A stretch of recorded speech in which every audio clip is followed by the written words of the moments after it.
right, guys, we're going to go on to our fourth guest of the show, another new timer. Oh my goodness, guys, we have so many new people coming. We love all these new experiences. So without further ado, I'd like to introduce to you Al. Hey, Al, how's it going? Good. How you doing? I am so good. Thank you so much for agreeing to come on our show today. Absolutely. We love it when we have all different perspectives. And I'm not going to lie, I'm really jazzed that we have another guy. We've had one and we really encourage more, but it's really exciting because we just love all different perspectives. So thank you again for being open to this whole month jumping in. And before we get started on the questions, though, can you give our community a little idea of who you are before we jump into the topic at hand? So my name is Alan. I'm 29. I've been in the fitness industry for, I guess, going on 15 years on and off now. Currently doing bodybuilding shows. I've done powerlifting in the past. And I'm also doing online coaching. So. Oh, wow. So like every aspect, you're all in. Yeah, it consumes my life. So. And you're up in Grand Prairie. Is that where you're based out of? Yeah, you betcha. Awesome. Cool. And is that your full-time gig? Do you have another thing or is it just like all fitness?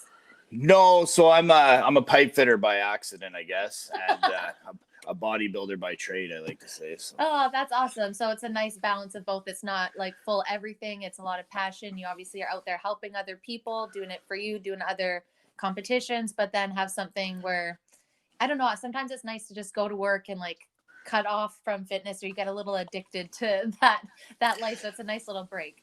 Yeah, and I mean, bodybuilding doesn't exactly pay quite as well as pipe fitting either, right? So that's definitely a driving aspect of it. So yeah, I wish it would, and I know some people can, but like for myself, I did fitness just classes, and as much as they're so much fun with the amount of work that you put into it, people don't realize it's just not that 1 hour or that one session. It's like all the planning and education you're trying to get to provide for your client. It's more than just that 1 hour you're getting paid for. And it's, so I definitely agree with that. So when we're talking about this... Yeah, you absolutely have to be... Oh, sorry, keep going. Oh, sorry. No, go ahead.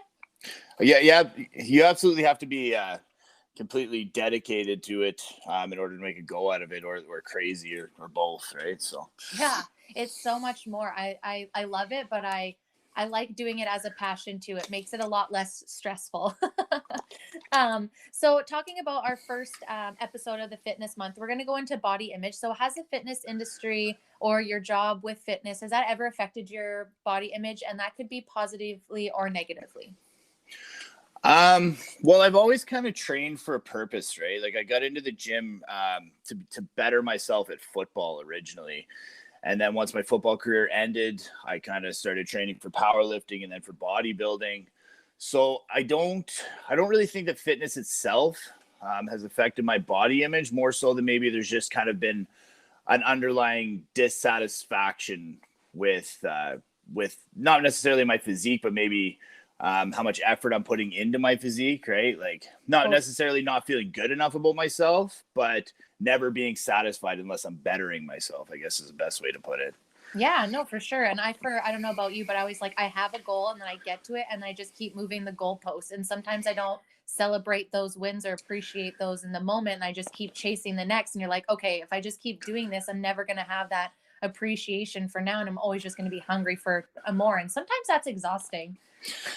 Yeah, I think that is a big problem, honestly. Like you gotta realize that nobody gets that, 30 pounds of muscle overnight. Like you gotta kind of, celebrate the PRs and the even hitting your macros for one day or whatever stones in order to achieve that 30 pounds of muscle or the dry look you're going for, whatever your goal is, right? So yeah, and appreciating the journey and then appreciating the goal and the win and then sitting in that, and then it's obviously okay to keep going, but yeah, there's a definite addiction to just keep okay, I got here, now I got to go there. And there's a lot to say about like non-scale or size wins where, like you said, hitting a PR or going for an extended run or doing something that's not normally what you do in an athletic capability or capacity, and just pushing your body in other ways that are super important outside of the image of it. No, absolutely. And I think that really drives a big portion of the industry as well, right? Because take bodybuilding for an example. Like you know, if bodybuilders didn't kind of have that next goal drive, or now is never good enough, then would there ever actually be, you know, mass monsters like Ramy or Cutler or whoever, you know what I mean? Like Yeah, it's kind those of, huge ones. Yeah. it's kind of that, I want to say dysmorphia, but maybe just dissatisfaction with your own physique that kind of drives the desire to be judged on stage, maybe, or to be better than the you from the day before, right? Absolutely. And I think that's really awesome once you can have that mindset about the strength and the health aspect and the ability and just pushing your body instead of just chasing that vanity. And I think maybe most people have done that in their journeys, or most of them still do that. And it's so much nicer when you shift that mindset to being like, I'm doing this because I love it and it's good for my body, not chasing that next, I don't know, materialistic goal. It just feels so much better when it's wholesome and it's better for you. Well, that's like Dorian Yates always used to talk about the spiritual aspect of bodybuilding, right? Like being Yeah. scared to get under the weight, and you know, being able to put more weight on and more weight on, and always bettering you, right? And Yeah. I think the bodybuilding industry, maybe the fitness industry, has kind of gotten away from the spiritual aspect of the sport, and Yeah. that's a problem, right? Like, Yeah. I think social media made that a little bit, and I hate to say it, but I feel like it made it a little bit more that way because it's so much more visual. So it's like that's just how it's been related. But like you said, there's such a mindset growth in the gym too. And that's for a lot of us, that's our escape, that's our therapy, and that's what we go there for is to, push our minds like, we hit that road and we know, oh, we can push another 20%. And it's so much more than just the image of it. But unfortunately, somehow like you said, it's kind of gotten away from that a little bit. And it's nice to see there are people that are still like bringing it back and being like, okay, yeah, no, let's get back to what we're here for, the therapy of it, the betterment, the teamwork, the growth, all that kind of, not just like chasing. Yeah, abs are cool for sure. Maybe I'm just jealous because I've never actually had them. Okay, but when you make that connection that there's so much more, it's so much more rewarding. I find. yeah, and it's a problem too because. You know, people don't realize that social media is just a highlight reel for a Yes, lot of people, right? So, totally. you know, like people don't necessarily look like that ever, let No. alone all the time, right? So it sets a really poor image, I think, to strive for. And the Yes. worst part about it is, from coming from a coaching perspective, is that you get all these people that are online that are super good at, you know, taking videos or portraying themselves in a fitness light, and then when they turn around, they don't actually know fuck all about Yes. what they're teaching, right? Yes. So for So guys that much. actually have a pretty good understanding of, you know, mesocycles or progressive overload or whatever the case may be, it's quite a bit more difficult to really make people understand that you have the capabilities that a lot of these guys just don't, because the market's so flooded with these people that are just super photogenic, right? Yeah, and I feel like because it's not regulated in a sense, as much as regulation's not great, it's also good in the fact that, you can just go to a weekend course or there's like, and I'm not discrediting people that don't have school. I went and did a weekend course too, but I never felt like that was ever enough. And I just feel like sometimes people take it too easy because they've had a successful fitness journey, therefore they could coach others. But like that's really taking someone's health into your hands. And that's kind of dangerous sometimes, right? So I get really nervous where people just go on a weekend or they sign up for a company and then they're teaching people about fitness and their food intake and their health. And I can imagine being a coach, like a certified and a knowledgeable one. That's terrifying. And you probably have to reverse a lot of thoughts and patterns that these others have ingrained into new clients. And you're like, for fuck's sakes. Yeah, like I don't know, bro science can only really get you so far, right? Like, Yeah. I mean, like you say, what does the CanFit Pro Yes. certification Yep. really do for you, right? Like Nothing. you read a book and it teaches you how to train a 7-year-old woman, maybe. Like, I don't know. No, I can tell you, I went to the group fitness and I only taught like cardio and boot camps. I never got any deeper to that because I didn't feel after doing it twice that I really had any understanding other than like knowing myself. But I was like, no, I want to do this to teach cardio dance. Like I'm just into the cardio aspect. But I was just blown away that even the like personal trainers course, was like kind of like a weekend and then you're done. And I think, and it's like, whoa, what? Like I don't know, just it's important to have someone that researches and knowledgeable in what you're going for, because your health is super important and it can be dangerous if you're in the wrong hands. No, absolutely. And I mean, for me, honestly, I think YouTube has probably been the best teaching tool, because a lot of this stuff um, isn't in textbooks, right? Like, especially when you talk about athletic enhancement and things like that, like there's not really that much studies No. done about it, right? Like, Yeah. as Do we far need as supplementation or nutrition or periodization of exercises or whatever the case may be, right? So you got to kind of sift through hundreds and hundreds of hours of YouTube videos or articles or whatever it is to find the stuff that's actually relevant, right? Yeah, and I think there's a lot of good stuff out there, and you just find the right people. You know, if you see someone that you really want to be as fast as them, or you want to, follow them and start seeing where they're at. And same with coaches, right? Like, I think it's important to find a coach that lives and breathes the same as what you want. I think that makes it a little bit easier. And I know for me, unfortunately, I've had a lot of friends backing to this like body image stuff, that's really important from a coach too, is because a lot of people do struggle with body image. And as a coach, I'm sure you've had to like deal with that with other people, and that can be a delicate game too for some people if they don't take care of that for their clients. Yeah, no, absolutely. Like, a big learning curve, I think, for it is understanding how to communicate to people without really, damaging egos, or without, making them feel like it's hard to push someone to go harder without kind of seeming like a dick. You know what I mean? Absolutely. You want to be respectful, but you want to motivate them, but you also don't want to do any damage. It's like a fine balance. Yeah, It's like absolutely. children, essentially. Yeah, I guess I know a couple people that would probably be angry if they heard me say that. But yeah. No, well, not to them, but just like, you want it. And I think we said it's all about delivery. If you turned around and were like, hey, these are some things that I found that might be able to help you if you're struggling with, let's say a cheat meal, like here's some good tips. Or if you're like, we had one of our guests that her coach was like, oh, I could tell you ate a cheeseburger this week. Like, that's, I mean, I can understand that. I understand where you're coming from. I understand you want to motivate them to be better, but the delivery of that is a little bit more damaging than you think initially, right? So I can that balance, I mean, where it's like you want to push them and motivate them, but not like shame them, because really you're just there to be a good cheerleader and a good guide.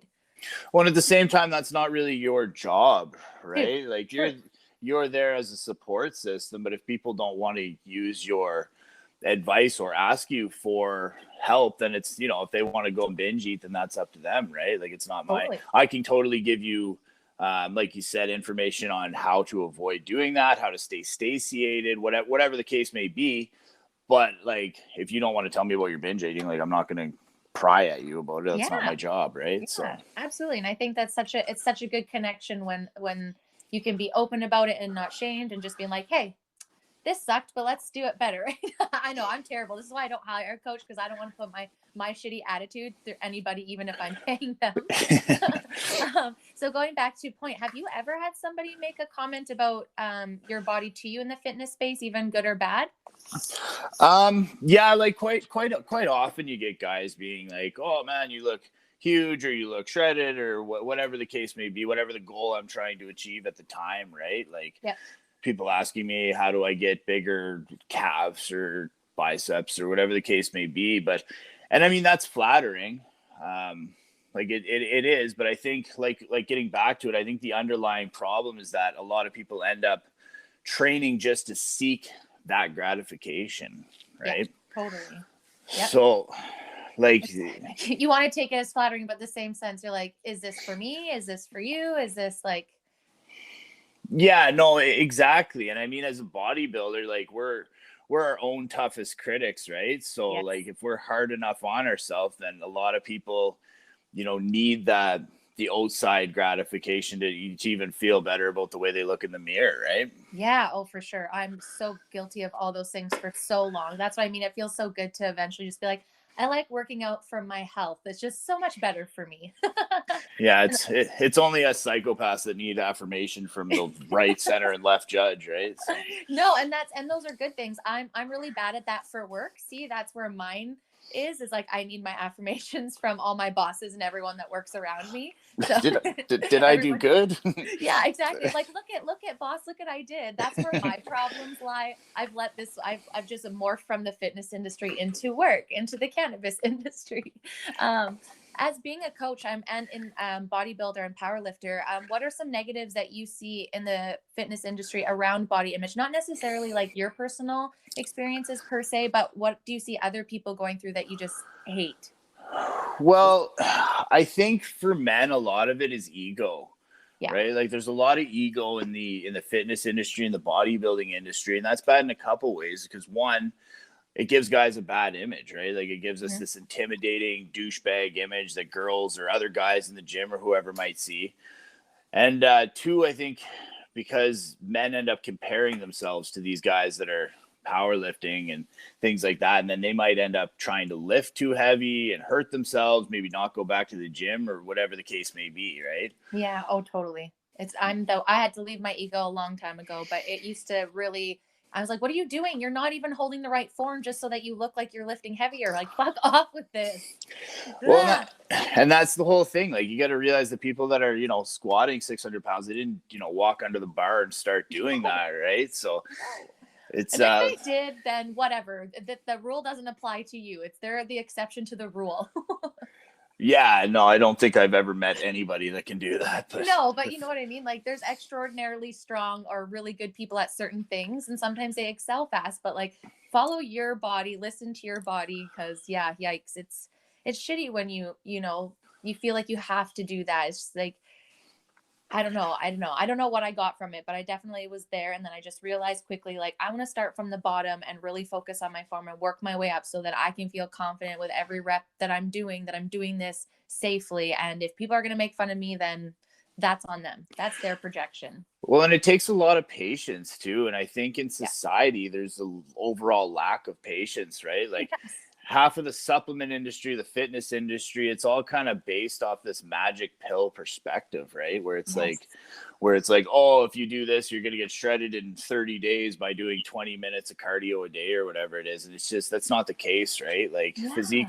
physiques are a jog, not a sprint. So. Yeah, and everyone's is so different. And I always like preach where it's like not a diet, it's a lifestyle because like well, maybe not diets because that word got ruined. Diets really isn't it just what you're eating? It's not necessarily like a diet. It's just a diet is what you're eating, but it's kind of turned into like this negative connotation. But like it's not something I feel like you're going to be able to do just for 28 days and then just go back to your lifestyle. Like it's implementing better choices over time so that they become natural to you. And over time, you're going to get better at all those things. And I think that the dieting lifestyle, or maybe like the healthy lifestyle, is a good use of that word. But I think the word lifestyle can also become destructive when people start using it in the term like a weight loss lifestyle, right? Yes, Because fair. That's fair. that's not a realistic thing. You can't sustainably be in a calorie deficit forever. You will die, right? Yeah, So absolutely. Yes. Yeah, I can agree with that. I remember when I was like training in the morning, working like 10-hour days and then teaching fitness classes and I was definitely eating like nothing and working so hard and I think I was pretty close to that. So yes, I completely agree with you. And it's like almost a balance to everything, right? Like you can have something that's really good and people can take that and extreme it in both angles, right? So it's like finding a balance. Like the gym is great, but extremes can be dangerous. Like watching what you eat is good, but there can also be dangers to that as well, right? And being aware of what's good and what your like min and max are is super important, I think, in a fitness journey. no, absolutely, and I think it needs to be done in cycles, right? Like Yeah. it's phases. I think they call it in periodization. Is like you need to have a weight loss phase, and then you need to have a maintenance phase to let everything kind of stable out hormonally and all kinds of other things that need to stable out. Even your personal like regards towards food you're going to eat, right? Like all Yeah. those things kind of need a chance to reset before you start hammering another weight loss phase again, right? So Yeah. I like to go through the season. See, through winter, I'd like to eat everything like a bear. And then in spring, we start smartening up a little bit. In the summer, we're really good at it. And then fall, you get back into that building phase again. And I agree with you. I commend people that can stay on those strict diets and like compete one after the other, but I don't think I'd have any friends. So I really respect those that can do it. But yeah, I know my body and that's no good for me. yeah, no, I've definitely justified a lot of piss poor meal choices by it's bulking season, right? So Yeah, fair, right? I'll just eat like 18 donuts. Just kidding. That would be my idea of bulking. Have, have you ever had a peer, or I don't know if you've had a coach or a gym friend shame you about your body or body progress, or has everyone always been super supportive of you? honestly, not really. Good. Like one time I heard a guy at the gym talking about me to another guy, being like, "That guy over there, he's just got big arms because he does peptides," and which is kind of like the guy who already takes steroids version of, "Hey, that guy's on steroids, that's why he's big," right? Yeah. So, Okay, I cool. but Fun. like in reality, I like it has nothing to do with the fact that I eat chicken and rice 8 times a day or whatever the case may be, right? Like, Yeah, it's just his projection of insecurity being like, oh, it must just be in what his mind would be, let's say the easy route is, which isn't necessarily the easy route, but just discrediting someone else's work, hard work, and what they do behind the scenes based off of like their own bullshit. I fucking hate it. yeah, that guy must be taking more than me because he's bigger than me, right? Yeah, it's Does not you're working harder or anything like that or doing yeah, better. or the fact that you're standing around talking at the gym while I'm doing sets, right? Might be that. That's the guys that take up like three machines and then just talk the whole time and then bitch at you for like trying to use the machine and missing it all. Love Yeah, that. That's the only good thing that's come out of this pandemic is the social distancing is there's less that. yeah, no, absolutely. Some And gyms so even have this thing that say like no crossfitting allowed because it takes up too much different pieces of equipment and stuff like that. So yeah, that's it. There we could see some positives. I always like to see the positives out of those things. And that was one thing in the gym. I was like, okay, well, this is a nice thing. Like people have to back the fuck off and we only have to use one at a time. Like, okay, I can handle this. This is a good change. um yeah, now all they need is timers so that people just can't sit on the oh machine and play on Instagram for 20 minutes at a I time, right? know. Yeah, I don't have time for that. I usually can't breathe and focus. So I should not Instagram while I'm at the gym. I've actually been working out at home, so I'm able to do whatever the fuck I want. But when I go back to the gym, we're both the same way. Especially now our gyms have 1 hour. So like we really don't have time to fuck around. Like No, we try to exactly. get in, get out. That's kind of the deal. So when you heard something like that, or if you ever to hear that, how do you deal with that? Do you just like fucking whatever, like just push it out of your mind? How would you deal with that? I it didn't really bother me that much. I Yeah, did nothing. Like I don't need to that's look good for awesome. some guy at the gym, right? Like You don't? Weird. no. Damn. I'm Yeah. pretty sure that's what all of those creepy ones think all of us women go to the gym for. So, Yeah, that's how that works. Yeah, I yeah, feel it so does. bad for the girls at the gym always getting stared at by all these guys and stuff. Like, Yeah. And, having a conversation, like, and it is so hard too, because, like, for example, like, you do try to meet people that have similar things that you habits. Like, I met my spouse at the gym, and that's a really big thing for us. And so I get trying to meet people at the gym. But I tried to explain the other day, like, there's a fine line between, like guys that are nice and then guys that are creepy. And unfortunately, you can't really tell what it's going to be. So some of us girls are just like massive bitches because we're just scared in case it's a not good one. And then you put yourself in a situation. So, it is, it's a fine line. And again, I think social distancing at the gym maybe helped that for some of the girls now. yeah, like one time I was waiting for the cable machine and I accidentally made eye contact with this girl on the cable machine, and then she started like scowling at me. So it's like, yeah, never again. There's no Yeah, point to talking to the opposite gender at the gym. They're there I for a know. purpose, right? I So know. And that's what we're saying too. And it's like, it's kind of hard too, because on the flip side, it's like not every guy is hitting on you either. They're generally just like, we shouldn't have that scare, but whatever. It's there now. We can all laugh about it. We're there to work out and sweat. I've even put like my headphones in and they've been dead and I just leave them on. I'm like, I'm not Rough. trying to be a bitch, but I'm just here for me right now. Like, don't talk to me. Yeah, not now, Chief. I'm in the No, fucking zone. I'm in the zone, yo. So, do Yeah. you feel like you've ever done anything extreme trying to achieve your idea of the perfect body? Did it help at all, good or bad? Well, I mean, the premise behind bodybuilding itself is trying to achieve a super physiological physique for just long enough to be able to get on stage, right? Yeah, So I totally. mean, even that by definition isn't sustainable. So achieving that's extremely difficult. So yeah, I've done absolutely, you can name it pretty much, like diuretics, fat burners, thyroid hormones, starving half to death, obviously performance enhancing drugs, like you name it, right? Like trying to bodybuild without those kind of things is kind of like trying to play football without cleats, right? Like you can do it, but it's in a different league and you're probably not going to get on TV. So Yeah, exactly. So what are you really doing here? Like, oh my goodness. yeah, Oh, that's funny. What do no, you for sure. see for the positives in fitness? Like we always like balance. We know there's negatives, but I know you're obviously have more of a positive experience with body image. What do you see in others or in the industry itself that's good? Well, it makes you feel better about yourself when you start to see progress, right? Like, don't get me wrong, it is a little bit unhealthy to base how you feel off how you look.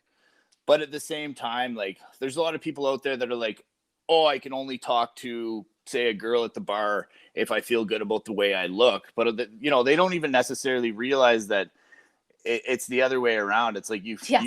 you feel good so you can talk to girls, but it has nothing to do with how you look that they're responding, right? It's because you're putting yourself out there more than anything, I think, right? Yeah, and it's the more the confidence, not. And I think it's so funny how we always think the opposite. We never knew until we started talking. It's like, like I'll share something I was like insecure, worried about, and then Grant will, and I was like, oh my god, I never knew that. And this whole time I'm thinking that, and it's just so funny how that your biggest insecurity is what you think that person's noticing, and they have no like idea that that's even a thing. And you're like, what? I'm like, but my knee is weird. He's like, what the fuck about your knee? I'm like, you don't see it? It's weird.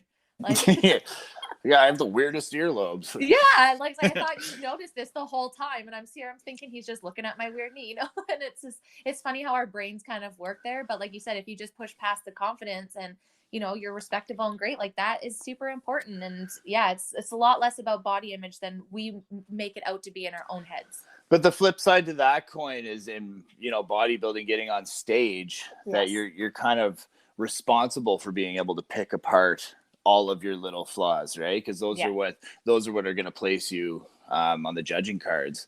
So Yeah. it's like That's so like when true. I just hired a new prep coach for this upcoming prep. And it's like I sent him my first round of check-in pictures, and I'm like, yeah, I don't mind my bicep. I know I need to work on my calves, and I'm working on my V-taper and this, that, and the other thing. And then, like you say, he was just kind of like, yeah, that's all good. Like, never really had to, you know what I mean? So, He was far less concerned than you were. yeah, Yeah. absolutely. And it's funny because bodybuilders are the only people in the world that you can walk up to and give them a compliment and have them turn around and pick out like four things that's wrong with them. Like, hey, bro, Yes. nice V taper. It's like, yeah, but I'm a little bit flat right now. My calves need work and my lats are a little bit small. So, you know what I mean? Like, You're like, just fucking accept it, please. Like, oh yeah. my God. Yeah, because you guys are always trying to improve, and you're also always trying to be in that mindset, I would imagine, of what a judge would say, because those are the areas that you need to maybe focus on more the next ones. That's why you said, like, it's not something you can just decide to go in and like some people do, they go in and they slay. But for most people, it's like a progression over time, because not everyone's just born with these like massive muscles or whatever. Like it does take time, and you need to like have feedback. And it's a fine line from like continually being critical of yourself, but to the point where it's not a negative, making you feel like a piece of shit about yourself. So that like personal self-talk and critical self-talk has to be positive, not negative, probably, to like make sure you don't fall down that negative spiral. Yeah, like it's always like that too. Like people like you say, people are their worst critics, right? Like to 99% of the population, you go on the beach and they're like, "Oh, you look great," and blah blah blah. But then like unless you're show ready, unless you're, 4% peeled, like bodybuilders are just never satisfied with themselves, right? Yep. Like Oh, totally. I can agree. I think that's because I've grown up always kind of like thin and small, and so now I put on some muscle. But I've always been that way. And people are always like, "Oh, well, if I had your body, I would do this," and you're just like, "Yeah, but no, but here's all the things that are wrong with me." And you just have this like you can't even just fucking accept the compliment and just be like, thank you so much. And just be like, maybe just keep that inside that you're working. Like, you don't need to share that. Yeah, no, for sure. And You have to defend yourself. everyone's so obsessed with trying to get the other person's body type, or the body type that they don't have too, right? Like Yeah, I'm a totally. big endomorph, and it's like, oh man, I'd love to just be able to eat pizzas and have abs, but you know, then you get the ectomorphic guys that are like, oh well, I'd love to be able to put on, 30 pounds in 3 months, but they can't, right? So Yes.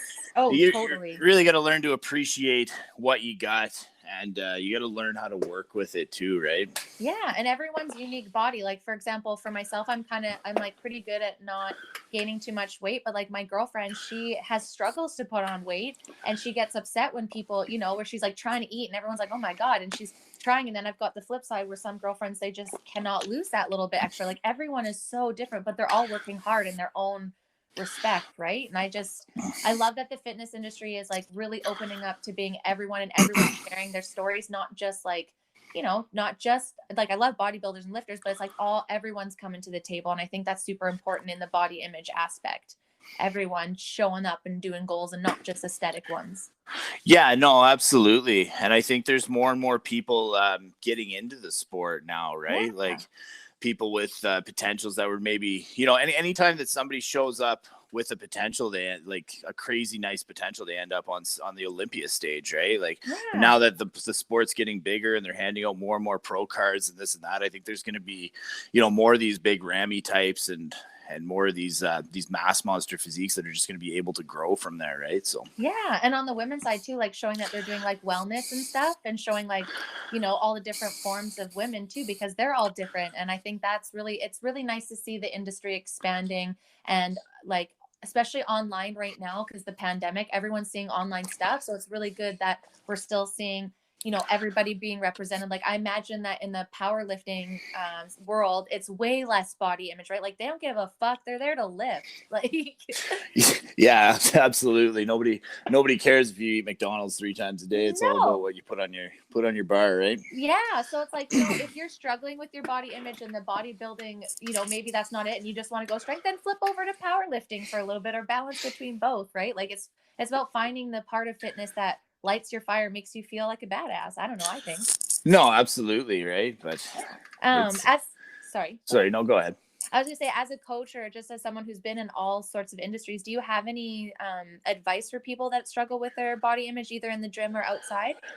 Um, I think a big one, like you say, is be patient, Yeah. right? Like don't do anything too drastic. Like I see more people dive into, say, crash diets or amounts of volume that are not sustainable whatsoever. People that are Here's a good one. People that are doing steroids before they even, get on a plan or get their diet, and that's Yeah. just completely backwards and not necessary whatsoever, right? Like Yeah, totally. And that was something I wanted to touch on that you touched on earlier that we didn't, is I don't think people understand how much their food habits and their eatings affects their hormones, which really affect a lot of other things.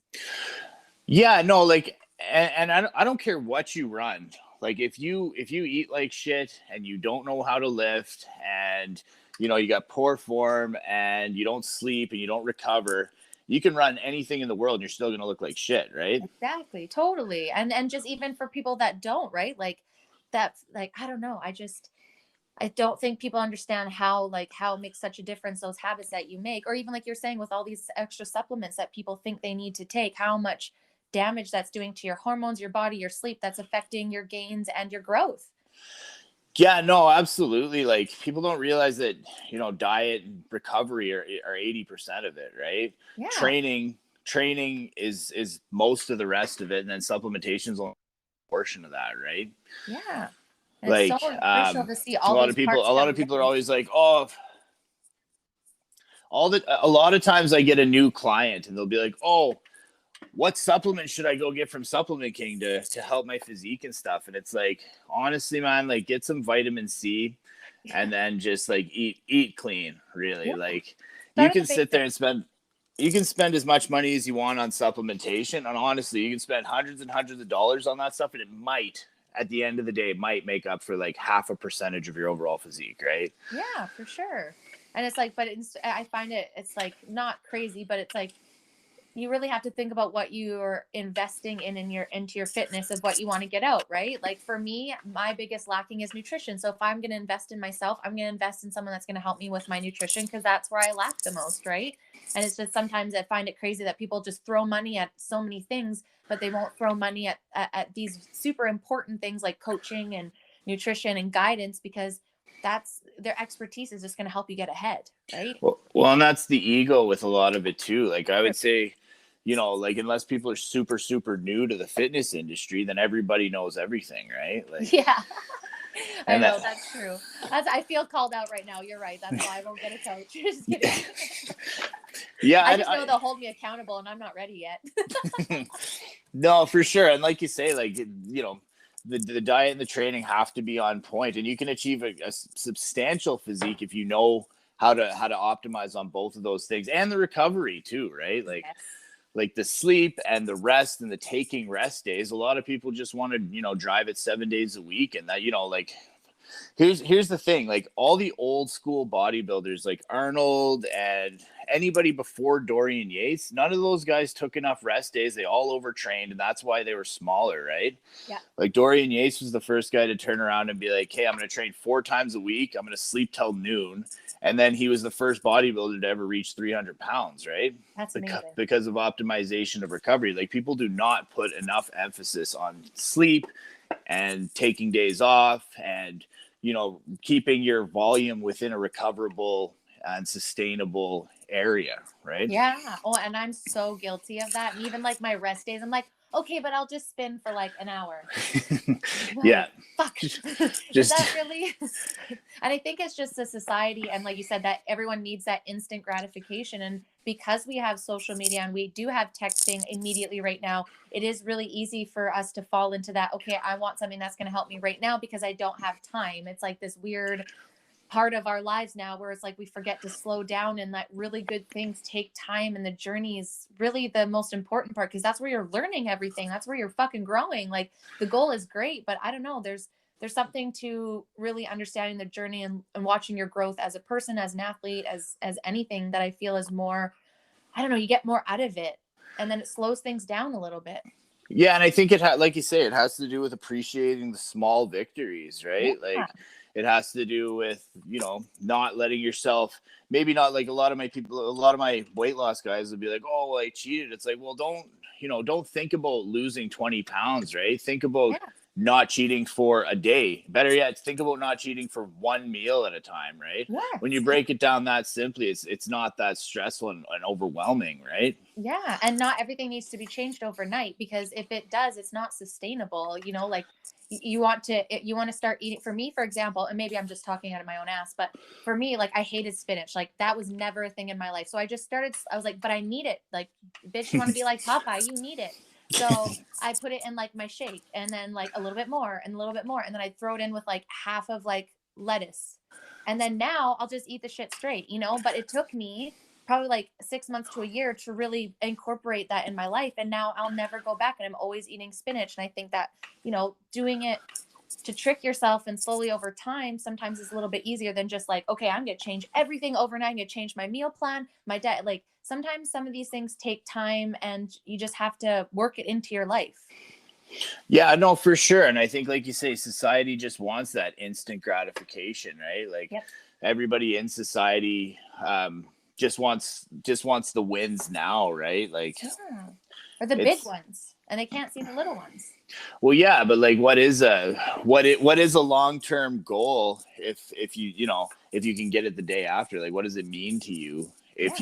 if you can achieve it within 24 hours in the gym or within a day of dieting, right? Like Yeah. I think looking back and being like, holy shit, look at the growth over the year is so much more meaningful than like seeing something that I only achieved in 24 hours. Like, oh, look at this. I committed to this for over a year and I've been killing it all the time. I don't know. I think you like you said, it's that mind shift split of why you're going to the gym, why you're into fitness. It's, doing it for the right reasons and not the wrong reasons. And when you're doing it for the wrong reasons, then I think then you're going for that instant gratification and the wins now and not the journey and watching yourself grow and evolve and ebb and flow. Like losses are just as important as your wins because that's when you fucking grow and learn the most. and you're Yeah, humbled the most. exactly. I was just gonna say that it takes a lot of humility to learn from that, right? And that's where the ego comes into a problem. It comes into issue here, Yeah. is because if there's that much ego, then nobody's willing to, learn and move forward and grow, whether it be in the fitness industry or in life in general, right? Totally. And it's limiting for yourself and for other people. So yeah, I love that you're definitely a person that obviously has been able to appreciate fitness for what it is, and you've got to see all different sides of the industry, as a participant, as a coach. I really, really love that. Is there anything else that we missed on body image in the fitness industry as a bodybuilder, as a coach, that we didn't get across today? No, I don't think so, really. We're gonna have you back on for the other things, don't worry. Okay, sounds good. But for this one, it's just really nice to see a different perspective. Like I said, we always have women, so it's just really nice to see and hear from a male's perspective. And we're definitely, I want to know more, if you can come back on the show, what you think about diets and about competitions, because that will be next. But I'm really excited that you jumped on with me tonight, and thank you so much for taking time. I hope you had a good time, and we will see you on our next show. Absolutely. Thanks so much for having me.